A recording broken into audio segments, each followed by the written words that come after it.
नमस्कार YouTube family, स्वागत आहे तुमचं प्रतीक्षाच किचनमध्ये. आज आपण पाहणार आहोत इडली. तर ही इडली कशाची आहे माहिती आहे का? उपवासाची इडली आहे. तर चला तर पाहूयात कशी बनवायची छान मऊ लुसलुशीत आणि जाळीदार उपवासाची इडली. बघताच असं वाटतंय की ही इडली उपवासाची नाहीये, आपली नॉर्मल इडली आहे. पण ही उपवासाची इडली आहे.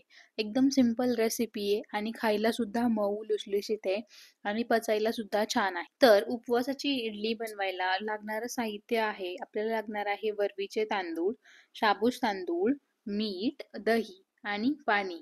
तर काय करायचंय, मी इथे 1 किलोच्या प्रमाणात हे पीठ बनवत आहे, कारण आमच्याकडे सवासणी आहेत. तर तुम्हाला जर म्हणजे थोडीशी इडली बनवायची असेल, तर एक वाटी वरवीचा तांदूळ घ्यायचा आहे आणि अर्धी वाटी शाबूज तांदूळ घ्यायचा आहे. आता माझे इथे 1 किलोमध्ये 3 वाट्या वरवीचे तांदूळ झालेले आहेत. म्हणजे मी 3 वाट्या वरवीचे तांदूळ घेतलेली आहेत. त्याचसोबत मी घेत आहे 1.5 वाटी, म्हणजे 1 वाटी आणि अर्धी वाटी शाबूज तांदूळ. हे प्रमाण टाकलं ना, तर आपली इडली छान मऊसूद आणि लुसलुशीत होते. तर आहे ना, आपण जेव्हा शाबूज तांदूळ जास्त ॲड करतो, तेव्हा आपली इडली चिकट होण्याची शक्यता असते. त्यामुळे शाबूज तांदूळ कमी टाकायचा आणि वरवीचे तांदूळ जास्त घ्यायचे. म्हणजे निम्म्याला निम्म प्रमाण ॲड करायचं. म्हणजे वरवीचे तांदूळ 1 वाटी घेतली, तर शाबूज तांदूळ अर्धी वाटी घ्यायचे. त्यानंतर काय करायचं, शाबूज तांदूळ आणि वरवी घेतलंय, ते छान असं स्वच्छ 2-3 पाण्याने धुवून घ्यायचं आणि आपल्याला ह्यात पाणी घालून, म्हणजे 1 ते 2 बोटं वरती पाणी ठेवून हे मिश्रण आपल्याला 2 ते अडीच तास साईडला ठेवून द्यायचंय आणि नंतर हे आपल्याला, आपण जसं इडलीचं वाटतो बॅटर, तसंच वाटून घ्यायचंय. तर आता माझे 2-3 तास झालेत. त्यानंतर मी हे इडलीचे जे आपले वरवी आणि शाबूज तांदूळ होते, ते छान असे वाटून घ्यायला सुरुवात केलेली आहे. हे पीठ वाटताना ना, एकदम असं फाईन वाटायचं, म्हणजे एकदम असं बारीक वाटायचंय. म्हणजे इडली छान आतमधून खुसखुशीत होते. तुम्ही बघू शकता किती छान असं बारीक वाटलेलं आहे मी वाटण. आणि हे वाटण वाटून झालं, की आपण हे वाटण एक अर्धा तास पुन्हा एकदा साईडला ठेवून द्यायचं. आता आपल्याला ह्यात ॲड करायचंय 1 वाटी दही. तर दहीने काय होतं, की थोडासा इडलीला आंबटपणा येतो. त्यामुळे आपण ह्यात 1 वाटी दही ॲड करत आहोत.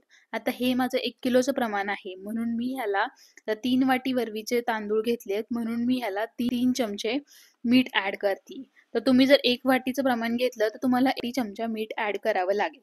आणि नंतर हे सगळं मिश्रण मिक्स करायचं आणि पुन्हा एकदा एक इनोची पुडी ॲड करायची.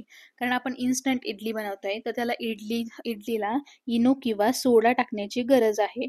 तर इनो एकतर तुम्ही इनोची पुडी ॲड करू शकता किंवा 1 टेबलस्पून सोडा ॲड करू शकता. ते छान असं मिक्स करायचं. आता आपलं बॅटर रेडी झालेलं आहे. आता आपल्याला इडली करायला घ्यायची आहे. सगळ्यात आधी आपल्याला इडलीचं जे भांडं असतं, ते स्वच्छ असं घासून घ्यायचंय.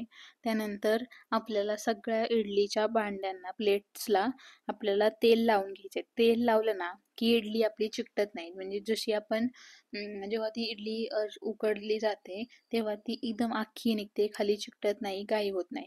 अशा प्रकारे व्हिडिओत दाखवल्याप्रमाणे आपल्याला 1-1 चमचा भरून इडलीच्या भांड्यात आपलं जे बॅटर आहे, ते छान असं भरून घ्यायचंय आणि इडलीच्या भांड्यात ठेवायचं. आता ही खालची प्लेट आहे, त्यामुळे मी ती पहिल्यांदा ही प्लेट भरून घेतलेली आहे. आता तुम्ही बघू शकता, अशी एकदम खाली त्या इडलीच्या भांड्यामध्ये ठेवून द्यायची आहे. तर मी इडलीच्या भांड्यामध्ये लिंबूच्या फोडी टाकते. जेव्हा आपण पाणी उकळायला ठेवतो, तेव्हा ते पाण्याचे डाग पडतात. तर ते डाग पडू नये म्हणून तुम्ही इडलीच्या भांड्यात 2 ते 3 फोडी लिंबाच्या टाकू शकता. तुम्ही बघू शकता फरक, की इडलीच्या भांड्याला डाग पडत नाहीत पाण्याचे, जेव्हा आपण लिंबू ॲड करतो. अशाच पद्धतीने आपल्याला तिन्ही प्लेट्स बॅटरनी भरून घ्यायच्या आहेत आणि इडली उकडायला ठेवायची आहे. तर इडली उकडायला किती वेळ लागतो? आपल्याला 10 मिनिटं वेळ लागतो इडली उकडायला. एक एक 5 ते 7 मिनिटं झाले, तेव्हा आपल्याला इडलीचं झाकण उघडून बघायचं आहे, की इडली शिजली आहे का? तर आहे ना, 5 ते 7 मिनिटात इडली फुगायला सुरुवात होते. मग 10 मिनिटात आपली इडली पूर्ण होते. आता तुम्ही बघू शकता, 10 मिनिटानंतर मी तुम्हाला उघडून दाखवते. आपली इडली छान टम्म अशी फुगलेली आहे. तर आहे ना, इडली शिजली म्हणजे अशी झाली 10 मिनिटानंतर, की ती काढून घ्यायची आहे खाली. तुम्ही एक 2-3 मिनिटं गॅस बंद करूनही ठेवू शकता. आता इडली आपली झालेली आहे आणि मी आता हे प्लेट्स पण बाहेर काढलेले आहेत. त्यावरती आपल्याला काय करायचंय, पाणी शिंपडायचंय. गार पाणी शिंपडलं ना, की इडली लगेच सुटते. आपल्याला अख्खी इडली काढता येते. पाणी शिंपडायचं आणि 2 ते 3 मिनिटं ते इडली गार होऊन द्यायची आहे. म्हणजे ती इडली अख्खी निघते. आपण लवकर लगेच काढायला घेतली ना, तर ते इडलीचे तुकडे निघतात. म्हणजे तुकडे होतात आणि खाली पण चिकटून जाते. तर मी पाणी मारल्यामुळे तुम्ही बघू शकता, एका चमच्याच्या साहाय्याने मी तुम्हाला काढून दाखवते. कशी छान अख्खी अख्खी इडली निघते, अख्खी. तर तुम्ही बघू शकता की ही कशी अख्खी इडली निघली आहे. तशाच प्रकारे आपल्याला सगळ्या इडल्या काढून घ्यायच्या आहेत.